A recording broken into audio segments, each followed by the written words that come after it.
பொது பிரச்சனை இது வந்து இதுக்குள்ள நான் வந்து இது பழைய பிரச்சனை பத்தி பேசவில்லை. ஏன்னா நிறைய இடத்துல கம்ப்ளைண்ட்ஸ் வந்துகிட்டே இருக்கு. அதிகமா பிரச்சனை இருக்கக்கூடிய ஸ்கூல்ல நம்ம வந்து கவனம் செலுத்துவோம். ஏதாவது காலக்கெடு கொடுக்க இத்தனை தேதிக்குள்ள கொடுங்க. நம்ம இப்ப இல்லன்னு சரி செஞ்சாலே நம்ம பாக்குற அளவு பாத்தீங்கன்னா குறைஞ்சபட்சம் 2 வருஷம் ஆகும். அரசு அதிகாரிகள் அவங்க வேலை செய்யட்டும். எம்எல்ஏக்களுக்கு அந்த கடமையை நம்ம கொடுக்கணும், அதுக்கான அதிகாரமும் கொடுக்கணும்.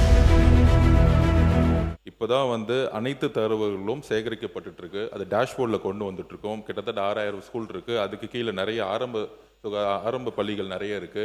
இது எல்லாத்தையும் டேஷ்போர்டில் கொண்டு வர டேட்டா இது வரைக்கும் இல்லை.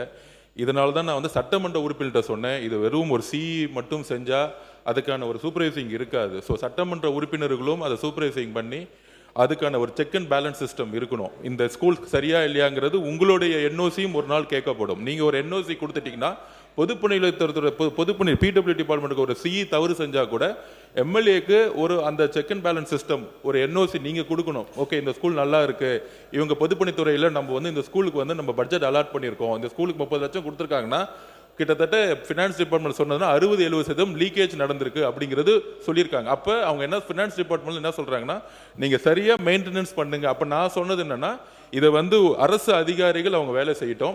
எம்எல்ஏக்களுக்கு அந்த கடமையை நம்ம கொடுக்கணும், அதுக்கான அதிகாரமும் கொடுக்கணும். பிடபிள்யூ டிபார்ட்மெண்ட்ல இருந்து எம்எல்ஏக்களுக்கு அதுக்கான அதிகாரம் கொடுக்கணும். மக்களால் தேர்ந்தெடுக்கப்பட்டவங்களுக்கான அதிகாரம் கொடுக்கணும். ஆனா நேரு என்ன சொன்னாரா, எம்எல்ஏக்கு செக் பேலன்ஸ் செக் கொடுக்கிற சைன் இருக்கான்னு கேட்டார். இல்ல, செக்க கொடுக்கிற இடத்துல அரசு அதிகாரிகள் இருக்கட்டும். ஆனா அந்த நிர்வாகம் சரியா நடக்குதா, அந்த வேலை சரியா நடக்க வேண்டிய பொறுப்பு எம்எல்ஏக்கள் அனைவருக்கும் இருக்கு.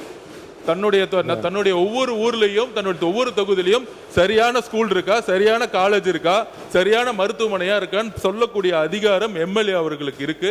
அதை பொதுப்பணித்துறை உங்களுடைய அதிகாரத்தை பயன்படுத்தணும்னு நினைக்கணும். கூடி சீக்கிரம் நீங்க சூப்பர்வைசிங் பண்ணி எங்களுக்கு நீங்களே மனுவை கொடுங்க, இந்த ஸ்கூல் சரியில்லை, இந்த கல்லூரி. ஒரு நிமிஷம் முடிச்சிடறேன். இது ஒரு பொது பிரச்சனை. இது வந்து இதுக்குள்ள நான் வந்து இது பழைய பிரச்சனை பத்தி பேசவில்லை. ஏன்னா நிறைய இடத்துல கம்ப்ளைண்ட்ஸ் வந்துகிட்டே இருக்கு நம்மளுடைய பள்ளிக்கல்வித்துறை அமைச்சர்கிட்ட.